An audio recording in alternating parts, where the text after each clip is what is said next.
Hello everyone. इस lecture में हम डिस्कस करेंगे attorney general of India and solicitor general of India. तो अटॉर्नी जनरल ऑफ इंडिया के अपॉइंटमेंट के बारे में डिस्कस करेंगे, टर्म ऑफ ऑफिस के बारे में डिस्कस करेंगे, ड्यूटीज एंड फंक्शंस के बारे में डिस्कस करेंगे और राइट्स और कुछ लिमिटेशंस के बारे में भी डिस्कस करेंगे। And then after that we will discuss about the solicitor general of India. तो ये एक बहुत छोटा सा टॉपिक है, आप इसे बहुत आसानी से समझ सकते हैं। ये छोटे छोटे टॉपिक हैं, ये आपके एग्जाम के लिए भी इंपॉर्टेंट है। आई होप आपको समझ में आए। और चलिए शुरुआत करते हैं लेक्चर की। तो हमारा जो आर्टिकल 76 है वो बताता है कि the constitution has provided for the office of attorney general of India. Article 76 में बताया गया है अटॉर्नी जनरल ऑफ इंडिया के बारे में। तो अटॉर्नी जनरल ऑफ इंडिया जो होते हैं वो he is the highest law officer in the country, which means that he is the highest law officer of the union government. ठीक है, बस नेक्स्ट देखते हैं अपॉइंटमेंट एंड टर्म। तो अपॉइंटमेंट में बताया गया है कि attorney general is appointed by the president.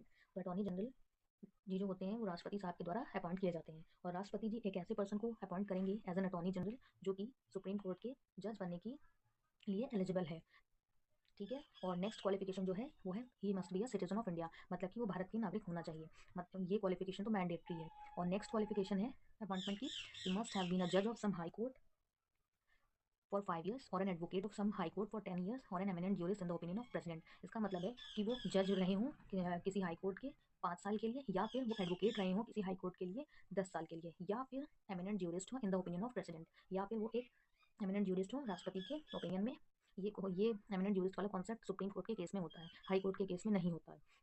तो तो ये है इसका अपॉइंटमेंट एंड अटॉर्नी जनरल का अपॉइंटमेंट का प्रोसेस। चलिए फिर से एक बार मैं रिपीट कर देती हूँ। Attorney general is appointed by the president. Attorney general को राष्ट्रपति के द्वारा अपॉइंट किया जाता है, और राष्ट्रपति जी एक ऐसे पर्सन को अटॉर्नी जनरल के पोस्ट पे अपॉइंट करते हैं जो कि सुप्रीम कोर्ट के जज बनने के लिए एलिजिबल हो। और attorney general must be a citizen of India. और नेक्स्ट है ही मस्ट बी अ जज of some high court for 5 years और an advocate of some high court for 10 years और an eminent jurist in the opinion of president. Next है term of attorney general. तो हमारा first point ये कहता है कि the term of attorney general is not fixed by the constitution. Constitution के द्वारा अटॉर्नी जनरल का कोई फिक्स टाइम पीरियड नहीं दिया गया है। Attorney general hold office during the pleasure of the president. इसका मतलब ये है कि जो अटॉर्नी जनरल होते हैं वो राष्ट्रपति के प्रसाद पर्यंत तक अपना पद धारण करते हैं। इसका मतलब ये है कि राष्ट्रपति जब तक चाहे उन्हें अपने उनके पद पर हसीन रहने के लिए दे सकते हैं। और इसका ये भी अर्थ है कि जब भी राष्ट्रपति चाहें तो अटॉर्नी जनरल को उनकी पोस्ट से हटा सकते हैं। नेक्स्ट पॉइंट यही कहता है हमारा थर्ड पॉइंट। और नेक्स्ट है अटॉर्नी जनरल रिजाइन करके भी अपने पद को छोड़ सकते हैं। तो नेक्स्ट यही है कि AG may also quit office by submitting his resignation to the president. तो नेक्स्ट पॉइंट यही है। और जो रेमुनरेशन होता है अटॉर्नी जनरल का वो कॉन्स्टिट्यूशन के द्वारा नहीं फिक्स किया गया है, वो राष्ट्रपति जी डिसाइड करते हैं कि अटॉर्नी जनरल को क्या रेमुनरेशन दिया जाएगा। ये है अटॉर्नी जनरल के टर्म। अब नेक्स्ट है ड्यूटीज एंड फंक्शन। तो फर्स्ट पॉइंट कहता है कि to give advice to government of India upon such legal matters which are refer to him by the president.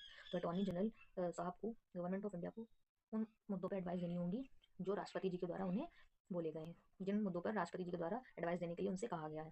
ठीक है। अब नेक्स्ट है to perform such other duties of legal character that are assigned to the AG by the president. जो भी कार्य राष्ट्रपति के द्वारा अटॉर्नी जनरल जी को लीगल कैरेक्टर के दिए गए हैं वो उन्हें करने होंगे। अब नेक्स्ट पॉइंट हमारा ये कहता है कि अटॉर्नी जनरल को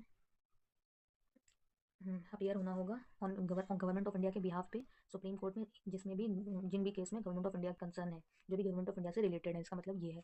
और नेक्स्ट है to appear in any high court in any case in which government of India भी कंसर्न है। इसका सेम मतलब वही है कि अटॉर्नी जनरल को अपीयर होना होगा किसी भी हाई कोर्ट में जिसमें गवर्नमेंट ऑफ इंडिया कंसर्न है। नेक्स्ट है to represent the government of India any reference made by the president to supreme court under article 143 of the constitution. ठीक है। नेक्स्ट देखते हैं राइट्स एंड लिमिटेशन। तो अटॉर्नी जनरल के पास ये राइट है कि वो किसी भी कोर्ट, या सुप्रीम कोर्ट हो, हाई कोर्ट हो या सबॉर्डिनेट कोर्ट हो, वो किसी भी कोर्ट में एज एन ऑडियंस बैठ सकते हैं। अब अटॉर्नी जनरल जी के पास ये राइट है कि वो किसी भी प्रोसीडिंग में बोल सकते हैं, पार्ट ले सकते हैं, चाहे वो लोकसभा की हो या राज्यसभा की हो या कोई भी ज्वाइंट सिटिंग हो या कोई कमेटी हो पार्लियामेंट की जिसमें भी वो एक मेंबर है। लेकिन एक पॉइंट यहाँ पे ये नोटिस करने वाला है कि वो इस सब चीज़ में, इन प्रक्रिया में वोट नहीं कर सकते हैं। वो बोल सकते हैं, भाग ले सकते हैं, चाहे वो लोकसभा की हो, चाहे राज्यसभा की हो, या कोई ज्वाइंट सिटिंग हो यानी संयुक्त अधिवेशन हो, या फिर कोई कमेटी हो पार्लियामेंट की जिसमें वो एक मेंबर है, लेकिन उनके पास वोट देने का अधिकार नहीं है। और वो सारी पावर और प्रिविलेजेस को एंजॉय करते हैं जो कि और अदर पार्लियामेंट के मेंबरों को मिलती हैं, वो भी एंजॉय करते हैं। यही दिया, ही और she enjoys all the privileges and immunities that are available to a member of parliament. तो ये थे हमारे राइट्स। और नेक्स्ट है लिमिटेशन। तो लिमिटेशन हमारी बताती है ही और she should not advise or hold a brief against the government of India. इसका मतलब ये है कि अटॉर्नी जनरल जी जो भी मतलब किसी भी केस में गवर्नमेंट ऑफ इंडिया के अगेंस्ट नहीं बोल सकते हैं। उन्हें जो भी अपना बोलना है भारत सरकार के पक्ष में ही बोलना है। इसका मतलब यही है। और हम्म, उन्हें और नेक्स्ट पॉइंट हमारा ये कहता है कि attorney general should not advise or hold a brief in case in which he और she is called upon to advise for appear in the government of for the government of India. जब तक उनसे कोई भी advice किसी भी चीज़ में ना मांगी जाए तब तक वो एडवाइस नहीं कर सकते हैं। नेक्स्ट पॉइंट है ही और शी शुड नॉट डिफरेंट नहीं होगा, यहाँ पर डिपेंड होगा accuse person in criminal prosecution without the permission of the government of India. अगर अटॉर्नी जनरल किसी भी पर्सन को डिफेंड कर रहे हैं और वो पर्सन क्रिमिनल है, तो ऐसा वो तभी कर सकते हैं जब वो राष्ट्रपति की वो जब वो गवर्नमेंट ऑफ इंडिया की परमिशन लेके ही उसको डिफेंड कर सकते हैं, और उसके बिना उसको डिफेंड नहीं कर सकते हैं। तो मतलब अटॉर्नी जनरल जी को गवर्नमेंट ऑफ इंडिया से ही परमिशन लेनी पड़ेगी, तब वो किसी भी क्रिमिनल को डिफेंड कर सकते हैं। और नेक्स्ट है attorney general should not accept appointment as a director in any company or corporation without the permission of government of India. इसका मतलब ये है कि किसी भी कंपनी में अटॉर्नी जनरल साहब को कोई डायरेक्टर बनाया जाए तो ऐसा कोई भी पद वो नहीं ग्रहण कर सकते हैं गवर्नमेंट ऑफ इंडिया की परमिशन के बगैर।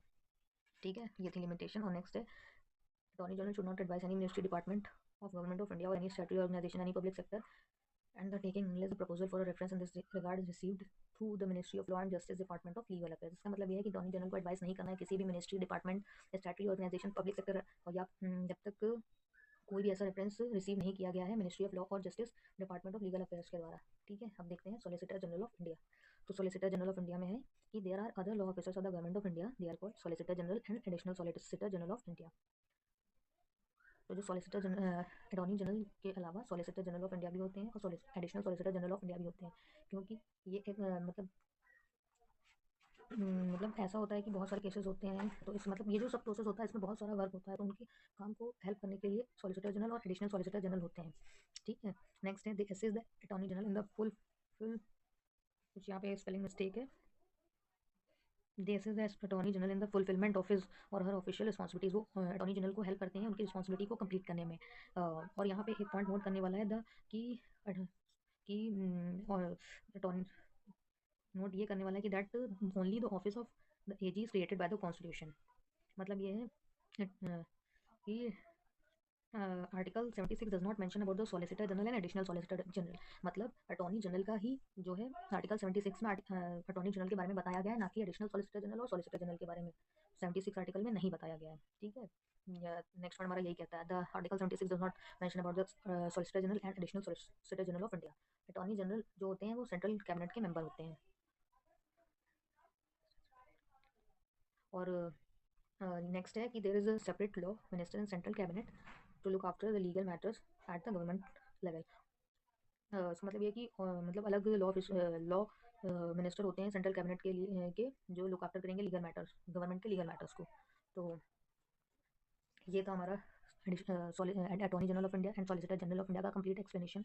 आई होप आपको लेक्चर समझ में आया होगा। बहुत ही सिंपल और सहज तरीके से मैंने इस कॉम्प्लेक्स टॉपिक को समझाने की कोशिश की है। आई होप मेरे आसान शब्दों में आपको ये समझ में आया होगा। Till then keep studying and please if you like the video subscribe to my channel if you like and if you want to, and if you like the video then please hit on the like button. Thank you.